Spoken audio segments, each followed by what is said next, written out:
Thank you, everybody, for joining us for our next game of the night. It's going to be ACME Corporation on the blue side, Hands of God on the red side. I'm your host, Anson. With me, commentating on this game, going to be Dave.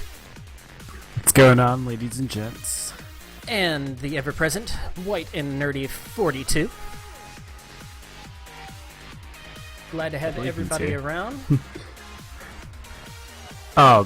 Heads up before we start this game, I feel like I need to call this out because this is a very important day for League of Legends in the pro scene.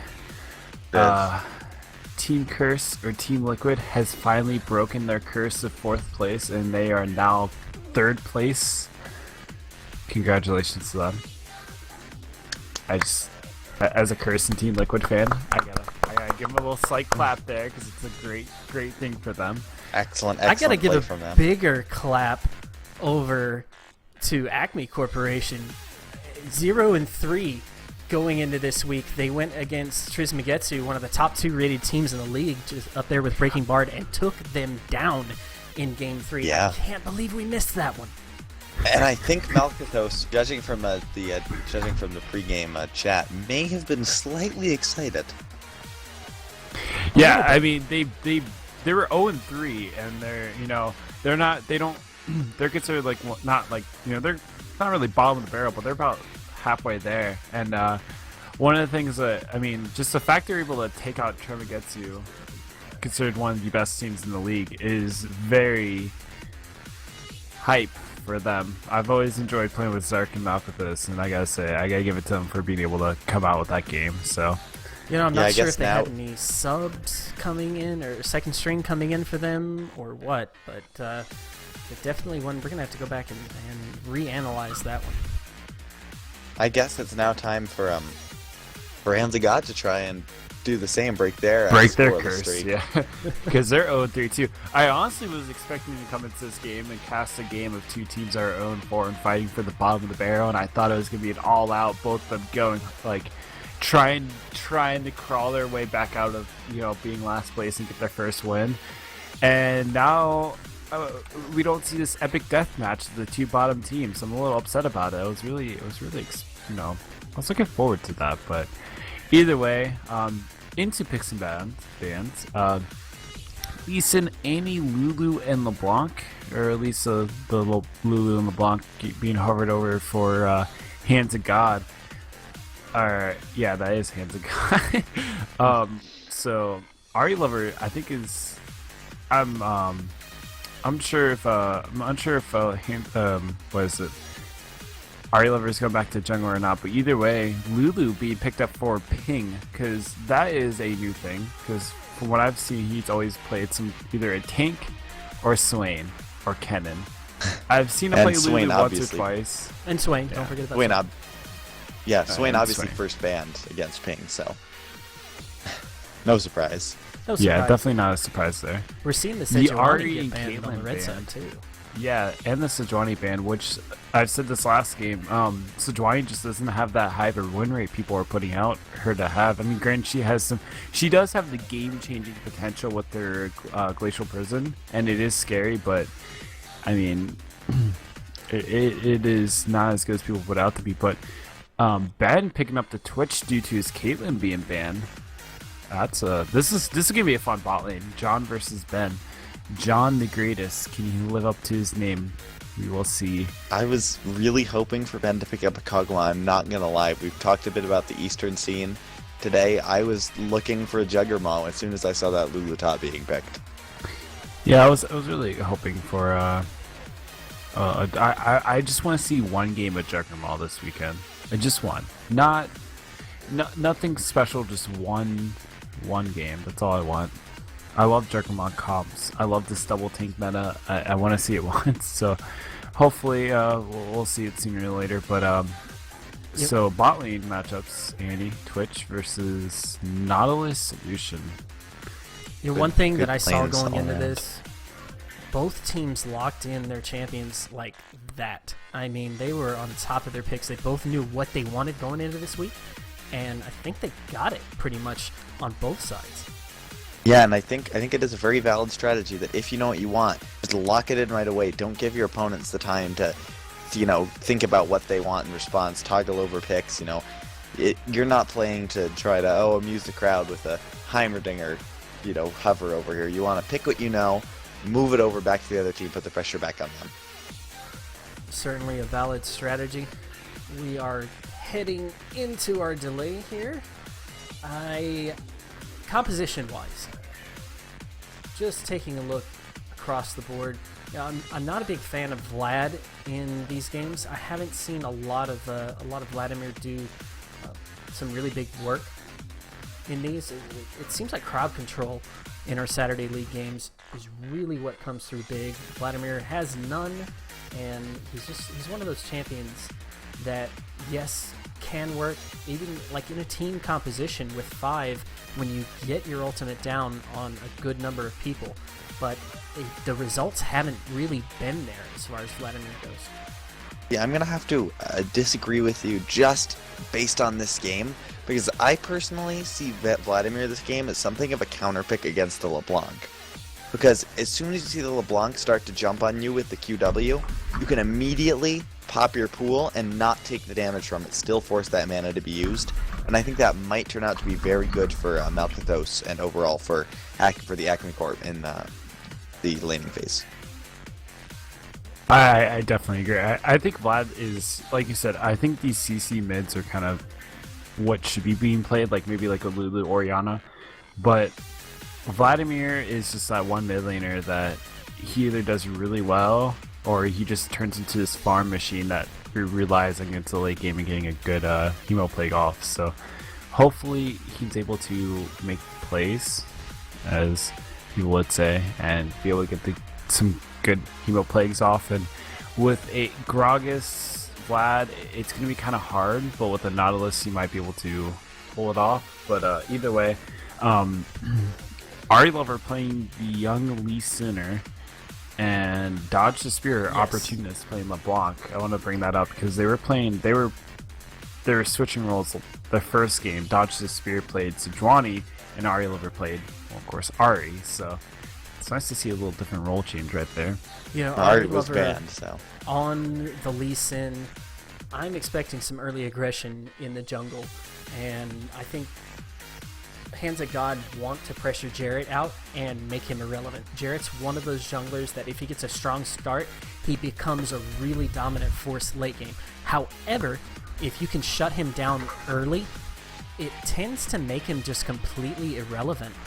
And I think really Hands of God want to do that as much as possible. So I'm looking to see an early invade from Ari Lover. Well, we're heading into our delay, into our loading screen here. The caster's going to take a short break, guys. We'll be back as soon as we hit the rift.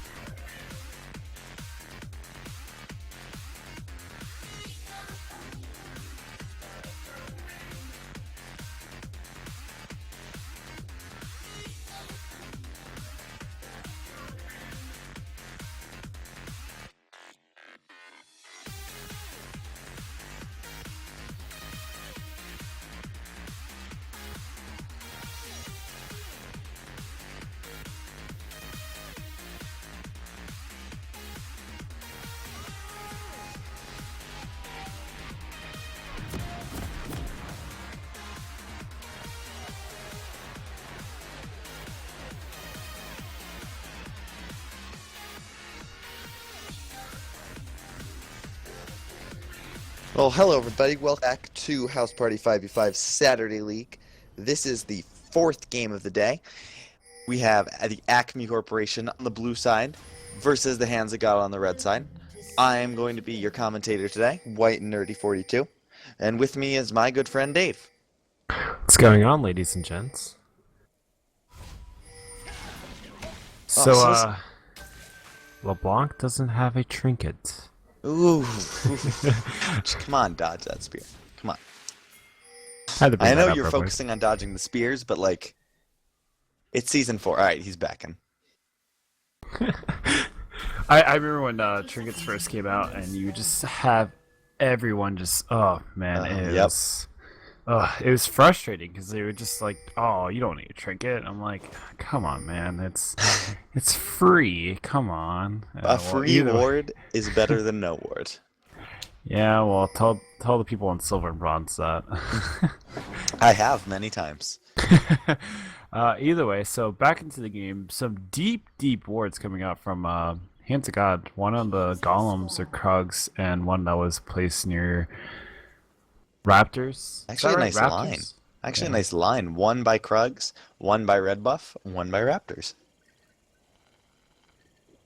Yeah, They that's want- actually really good. Yeah, they want that early information. Now they basically know that Jarrett is starting down at these Krugs, and that can whatever they do with that information. I mean, they can use it theoretically.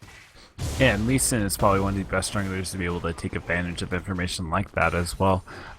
Especially when he starts on this bottom side, knowing that Gragas is on the side, he's going to be able to pull off most likely a counter gank in the top side or maybe in the mid lane. It really depends, but sneaky Sinner coming through. Yeah, Ari Lover. He might try for this red buff, and that's not a bad idea because he has the information on Jarrett. He knows he's kind of headed top, but I don't know what Ari Lover's doing here. Just kind of sitting around. He might be losing out on XP in the long run. Yeah, and the thing is Jarrett actually went for his Raptors instead, but it looks like he's going for a gank in the bot side. Ooh, Ben, it's a level a 2 little bit gank. off. Alpha's super low, though. I don't know if this is such a good idea. Ben, they're going to get first blood, though. Kill goes on a Hellbizzle. Ari jumping in, can't do anything. So close. One auto off. Still, first blood onto Hands of God. That's going to help out Ben and Hellbizzle here in this lane. Yeah, and being level 2 with that gank and being able to pull it off successfully as a Lee Sin is really good, especially with a Twitch Annie lane. Twitch Annie lane is one of those lanes where it's like, okay, we're going to win by being this passive-aggressive lane and just like, okay, we're going to go hard in the paint if we have a stun, and that's it. And that's really only if, what is it? That's really only if you go in on us first. So being able to get an advantage on Twitch and Annie in the early level is really good. And this top lane, Ping is actually pushing in Zark on the Irelia. This is one of my favorite matchups for Irelia because I feel like Irelia wins like any range matchup just for the fact that you can just kind of easily get on them without too much pain. Yeah, Jarrett. taking a lot of damage. Have to blow heal. Yeah, Jarrett's been kind of hanging out bot with a flash drunken rage and then the body slam. Plus the heal will get Jarrett the kill and get him out. Whew. Ari Lover, meanwhile, having to back, can't even take his red buff up in the jungle. Holy moly, that was impressive by Jarrett there. Granted, I think that was a little bit of a overstay coming from Ben knowing that, but either way, great play by Jarrett to be able to get that revenge kill in the bot lane. Ping getting going by Zark. Yep. Had to blow the Ping's flash. forced to flash there. But this is what I'm talking about that lane matchup where you can just, if you get on them and you get your stun off or at least a slow with your E, you do so much damage. This is actually why you would max your the something strike. I don't know. I forget what it's called. The E, yeah, the equilibrium strike. There you go. Yeah, that's why you actually max that first in that matchup for the fact of you want to be able to do as much burst damage as you can. You know, get a sheen early and everything. So over the W max, which is something you would go against like tanks because of the true damage. Yeah. But either way, great thing. Oof, Another hook going Hellbizzle. out. Hellbizzle getting jumped on again. Mob Ghost with the hook. If John could just get that double auto, not quite. This lane, despite that first blood, does seem to be going in favor of ACME Corp just because this Nautilus is putting on so much pressure. If he hits a hook, that's just some excellent damage out of John. Yeah, I mean, Malkathos. Yeah, the Q got on him from Lee Sin. Good job hitting that Sonic Wave before the pool came out. Allowed him to resonating strike right to it at perfect timing. Pool didn't do really anything. I do want to note real quick that one of the things I always like see with Vladimir is we end up what's the word I'm putting it? They always end up pulling when they're ignited, and that's actually really bad because it's actually a little bit more damage because you're ignited and you pull at the same time. Yep. And you I agree. continue to tick damage. Yeah, you might dodge a CC, but you're actually doing more harm to yourself than you are good. Because it's better to just try to juke the CC or, get CC'd up just slightly. But either way, Jared going aggro on Ari. Nice job, Ari, just safeguarding right out or jumping away. Um, yeah, back to your earlier point, I absolutely agree. I think people, it's just kind of a common misconception or a common like facepalm moment. Darn, I thought it made me invulnerable. Yeah, it doesn't. Yeah, unfortunately it doesn't. I wish it would. Ooh, But putting on a little awkward going aggression here from the hands of God. I don't know if this is a smart idea when Zark does have that equilibrium strike up. They're just kind of, both teams are just going to disengage. Fairly even trade. I think Hands of God actually came out slightly on top. Yeah, I mean they had to blow the wild growth and no kick from Lee yet, but they were able to get back underneath the tower and really not really die, which is good. But Yeah, another Hellbizzle stun up though on Hill. getting jumped on again. Flashes the piercing light. Good, well-timed flash out of that. Ben gets the full stacks of Deadly Venom on. John gets exhausted, but it's just another double tick. Wow. That will do it. It's a 2-for-0 in favor of Acme Corp. Second later, and yeah, he would have gotten out of there. But even with the exhaust on, John was still able to take advantage of Twitch just getting caught out with all the damage coming out from the Nautilus. I mean, Nautilus is such. I don't even know how to say, like, I can't really say broken because I don't think he's fully broken, but he's broken. Does that make sense? You know, Yeah, and so kind of this bot lane right now is reminding me of the very first game we had tonight when I'm trying to remember who the AD carry was for top lane or Breaking Bard. Wumple versus Kuro Sakai. Yeah, Kuro Sakai just absolutely demolished his Lucian off of an early double kill. And I think that there's a very real possibility it was against an Annie, against a Sivir, not a Twitch, but that could happen if Mob Ghost can keep hitting the hooks. Yeah, I agree with that. But back to what I'm saying about Nautilus. Nautilus just has so much damage in his kit. I mean, I play support, so when I solo queue, I end up playing Nautilus pretty frequently when I do queue and stuff like that. And, like, the fact that you're able to 1v1 a carry in the early and mid game as a support. Mind you, you're a support. You should not be able to 1v1 a AD carry. Kind of just shows the strengths of Nautilus. Yeah, so high base damages, plus so much CC. I definitely see what you're saying. Yeah, and on top of that, you have a shield that's like percentage max HP, and it's just so much part of it. Just his kit is so. I love the buffs, though, granted, Yeah. but so it gets to a point sometimes where you get a slight lead, you can just decimate the enemy ADC without too much harm. But looks like Zerk's gonna get caught out here. Yeah, he's playing Irelia. He has the Equilibrium Strike, like you mentioned. He's kind of dual maxing. He has 3 points in his Equilibrium Strike and 2 in his heightened style as well. So he's kind of going for the dual max for a little extra damage and sustain, plus some burst damage.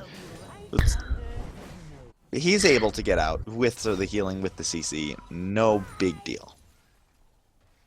Yeah, and it looks like Hands of God bot lane is about to get ganked once again. Ooh, the depth charge comes out. Ben actually has knocked away. It is another kill for John the Greatest onto Hellbizzle, but it's kind of funny. Ben got knocked away by the explosive cask with the depth charge on him, so he wound up getting knocked up basically right under his own turret. He actually flashed that. If he didn't flash that, he would have been I think he would have been knocked into the wall, and they would have been able to kill him there. But it just didn't work out for him in the right way. Pause comes out here. One thing I really want to touch on is maybe another reason why Malkathos opted for that Vladimir, like we were talking about how it's not necessarily we were talking about how it not obviously a CC mid laner, but one of the well-known weaknesses of LeBlanc is if you can push her under tower, and that's something that Vladimir excels at with the Tides of Blood. Oh, I mean, like his pushing power. That's why I said, like, unless you get a really good early lead, you end up just turning into this farm machine for like the next 45 minutes if it really goes that long. But you know what I'm saying, around like 30 minutes, where you just turn into like this split push farming Vladimir that really is just more about getting the farm, being able to have items where when you're able to actually fight and you get your hemo plague off, you just decimate anyone that gets caught in your hemo plague. So I mean, that's kind of what he's turning into right now. You know, he's out farming the LeBlanc 010, and you know, he's like, all right, well, I'm just gonna farm from now on. Alright, back in action. Looks like we had some serious ping issues, judging from the chat. 22,000 ping. Does not sound like a fun time. Ari Lever wants the steal, it looks like. Barrett is a level up on him, which means the smite does more damage. Ari Lever is also getting zoned out, like you said, the absolute power of the base damage of the Nautilus. Another thing I want to bring up about Nautilus, which is probably one of my favorite things to watch, especially when it comes to LCS. And the only reason why we don't see it in House Party 5v5 is because of 1v2s. As a Nautilus, you're able to walk into the jungle and just completely, ping. It's a little close. I figured you would be able to get out, but one of the things with the Nautilus is you can just walk into jungle at level 1 and have Riptide and just sit there and walk up to the enemy jungler top laner as they're doing Gromp or blue buff and just be a nuisance, and they can't stop you because you're just so tanky and big and you have so much damage level 1 that it really doesn't matter. So yeah, John gets bot. exhausted. So does Ben, though. The Tibbers comes out. There's no stun on the Tibbers. I think that might have been a mistake. Ari Lever is here, though. He gets the Chilling Smite. He's not going to be able to kill John. I don't know what he wants to do with Mob Ghost. Looks like John might be able to pick up a kill here onto Ari Lever. He might be going a little far, though. Yeah, they're going to get the kill. Nice job by Hands of God. They turned that around very nicely. Don was a little too greedy, trying to get that kill onto Ari Lever, and he paid the price. Yeah, he just kind of was like, oh, I want this kill, and walked up and didn't he underestimated the damage coming out from Ben and Hellbizzle. So it ended up being a poor trade coming out, but either way, Ben and Hellbizzle. One thing I believe Zark was trying to TP there, and Ping actually stopped it. So I feel like if Zark was able to actually TP in, it would have been a little bit of a game changer in reference to how Zachary has the Sheen and 0-0 has a good amount of farm as well. Yeah. And probably would have been able to kill at least one of them, maybe even all three of them. Ooh, speaking of which, Pinglin's getting died on by Zark. Looks like he's going to go down. There's not much he can do. He whimsies away, he flashes away. I may have to eat my words right here. No, the explosive cask. Nice job by Jarrett to finish him off. Interestingly enough, by the way, both top laners are down in levels in CS to the mid laners just because they keep smacking each other so hard that they both have to back.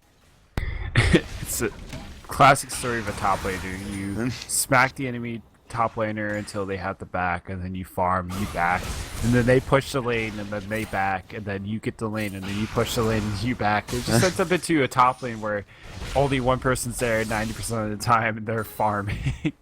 Yeah, and so that's why we kind of see the farm a little low in the top lane, just because they're not there most of the time. Yeah. But either way, that was a big thing in Season 3. I always remember that before like TP became a thing, where just the top laner would just sit there and back every time he had to, and it's pretty funny. But Ari Lever able to put down a lot of damage on Zark. He has to be careful about an Equilibrium Strike, though. It's just coming off cooldown now. Yeah, Ari Lever has vision on Zark. If he can hit a Resonating Strike, meanwhile in the mid lane, kill coming out for Malkathos. Nice job, Ari Lever. That kick. With the Vlad actually was able to 1v1. Yeah, and now in the bot lane, let me pause you right there for 1 second. Mobghost is going to drop to Hellbizzle. Could he pick up a second kill? If John doesn't draw tower aggro, so not quite. If he had, that would have been a double kill. Anyway, mid lane, what were you saying? Vlad actually solo killed LeBlanc. Yeah, I wasn't able to catch that. I was focusing top lane. Yeah, like every lane decided to fight at the same exact time, and come on, don't they know to be courteous to the casters? Yeah, I mean, come on. I don't have 3 computers next to me to be able to watch all 3 fights at the same time. I wish I did, to be honest, but no, unfortunately. But I saw a part of it, and it was just a really good Hemo play coming out from Malkathos on top of his Ignite. And Dodge Spear actually still had his Ignite, and I think Malkathos came away with like 25% HP or somewhere around there. So he did get pretty low from LeBlanc, but I don't want to throw out speculation, but it might have been like a missed chain or something along that line that really wasn't able to secure the kill.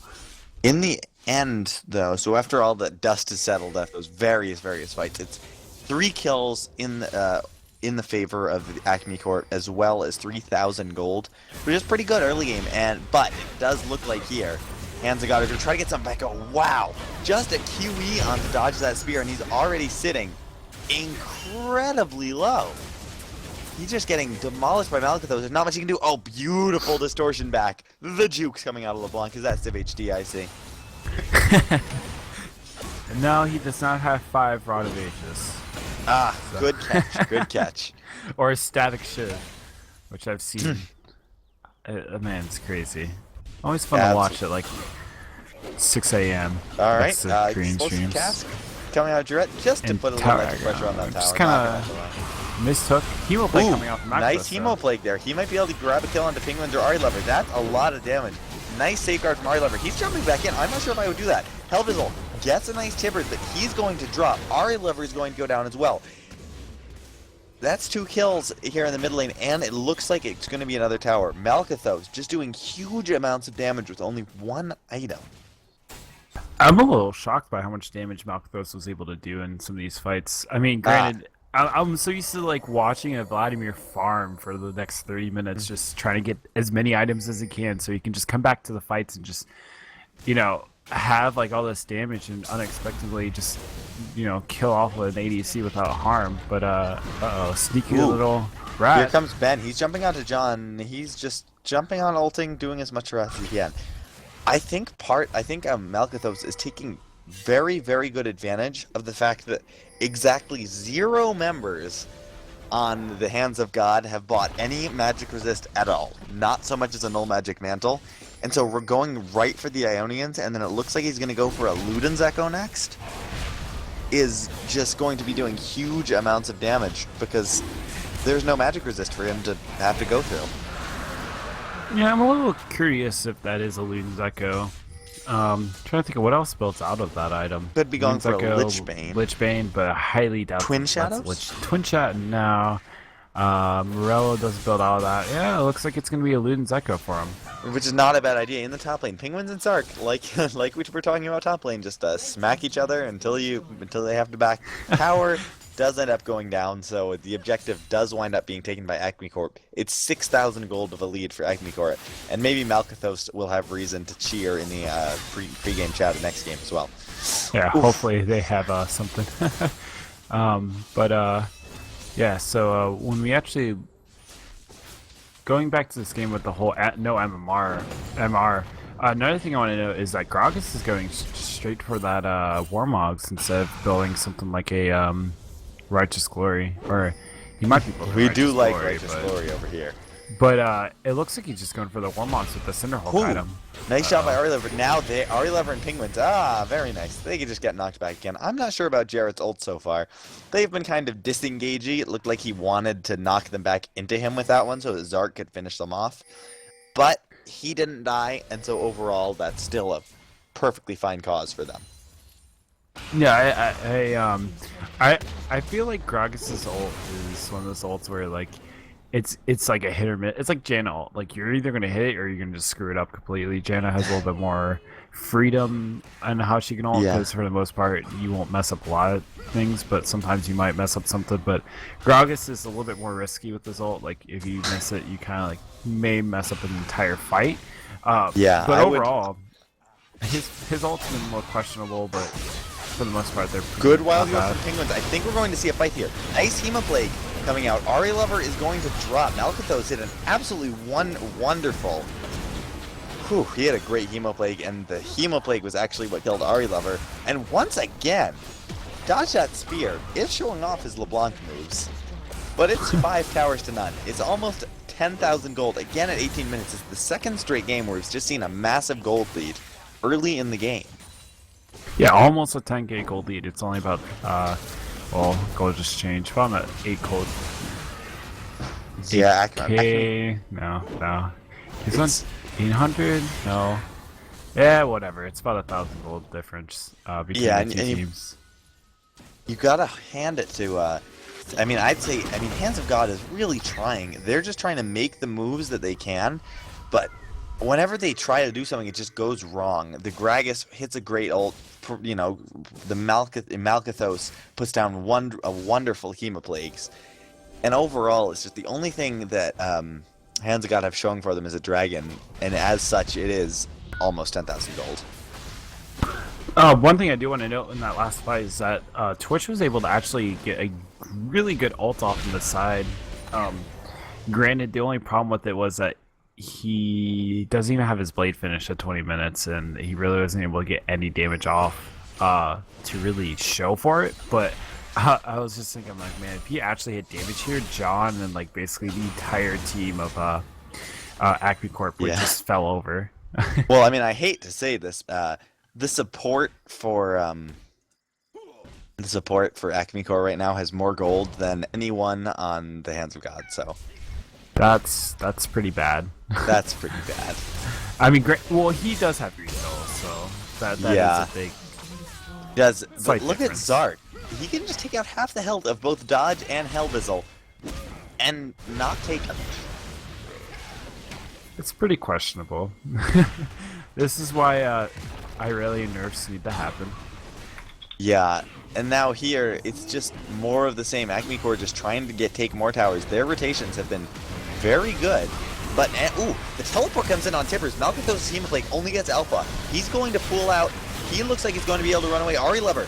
Oh, what a heal. Saves Malcathos from that auto attack. Amazing heal from John. And now Jarrett's just sitting in the back line. He's tanky. He doesn't care. The tower is going to fall down. Another one fight for ACME Corp. This is, Hanzar took down Hellbizzle. John gets another kill. 3 for him. Yep. Great plays coming out from ACME Corp there. Being able to just take that fight underneath the tower and draw it out enough to where they were able to just overall win it, and you know, it gets us free inhib, which is something, I mean, they're going to need to try to end. So either way, great plays coming out from them. There's still no huge rush. Ben is only about 200 gold for finishing his blade, but in the meantime, it is an IE Shiv completed for John. I mean, ACME Corp can really take it easy if they want. They can just go grab the Baron next. Zark might be in trouble here, but not. I mean, he's still going to be able, like, almost kills Ari Lover all by himself. In fact, yeah, he is going to go down. But look at that damage he was able to put down onto 2 members. I mean, yes, he died, but it just shows you how strong the ACME Corp is right now. Yeah, I have to give you. I mean, Zark is so big. Irelia is severely fed. You can't really stop it fed Irelia either. Hence the nerf Irelia nerfs that need to happen in the near future. I mean, I don't know if I would say Irelia nerfs need to happen. Come on, out of spirit, we need to nerf Irelia over and over again. It's true, but just because Irelia hadn't been nerfed until, because she's never been buffed either. Yeah, it's just kind of, they've left her well enough alone, and I mean, it's worked, so. I mean, she just does so much, you know, she does tons of damage. I mean, speaking of Irelia, Zark is teleporting into the backline. This is an awful situation for Hands of God. They are caught between a rock and a hard place. They are going to try to collapse onto Zark. I'm waiting for the Hemoplague from Malcathos. He's actually going to get kicked out of the fight. That's not too bad, but Penguins is still going to drop. There's the Hemoplague. It's going to get 2 members. Ari Lever should go down to Zark here, plus the Super Minions. 4 kills so far. Only Ben is alive. Looks like ACME Corp is just going to go ahead and get the dragon. Take the 4 kills. They're not going to press their advantage too much. Zark's going to grab the blue buff. Going to get the dragon. I would imagine they're either going to go to Baron or go to the inhib. Judging from the pings, looks like they're headed just straight to Baron, and there's absolutely nothing Hands of God can do about it. Yeah, and I do want to correct you on something. They were not stuck between a rock and a hard place, because Malphite was played earlier today, not in this game. Ha, ha, ha. I'm not too sure about Ben's build right now. I suppose it could work out. I think they're about to surrender or something. Yeah, I mean, that's what I guess as well. It is 13k gold lead right now. And that's just going to jump up to around 5,000 when they secure this Baron. Yeah. I mean, I understand it's definitely, I'm not going to say definitely, but it's pretty much definitely a lost cause at this point for Hands of God. I wouldn't be surprised if they surrender here.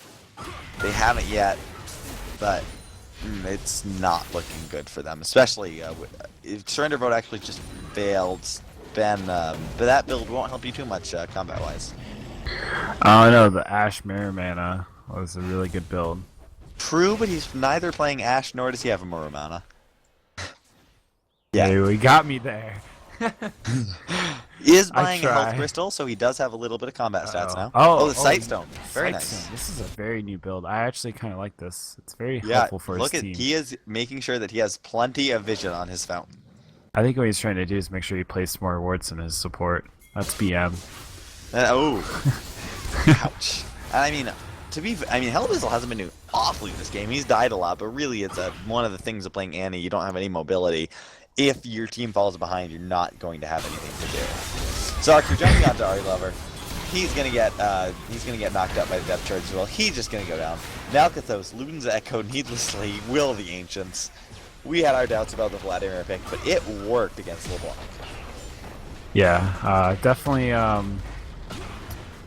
Yeah, I mean, we had our doubts. I mean, granted, the LeBlanc was able to do some stuff, but after that solo kill in the mid lane that Noctis was able to get, it really showed his prowess and was able to really just do something with this game. For sure, and it looks like not turn that farmer. This is going to be the game. The ACME Corp winning their second game of the day. That brings them up to 2 and 3, I think, which puts them right pretty squarely in the middle of the pack. That's very nice day for ACME Corp. Hands of God, unfortunately, not quite as lucky. They're going to fall to 0 and 5. They've looked fairly solid in a couple of their games. Yeah, well, that is GG. ACME Corp is now 2-3, and Hands of God 0-4, and considered one of the favorites starting at the tournament. I mean, they have like 3 diamond players, so yeah, solo queue doesn't mean nothing if you can't. Yeah. Can't manage a communicate. team. Yeah. So either way, great game coming out. We're gonna get ready for our next game. So I'm gonna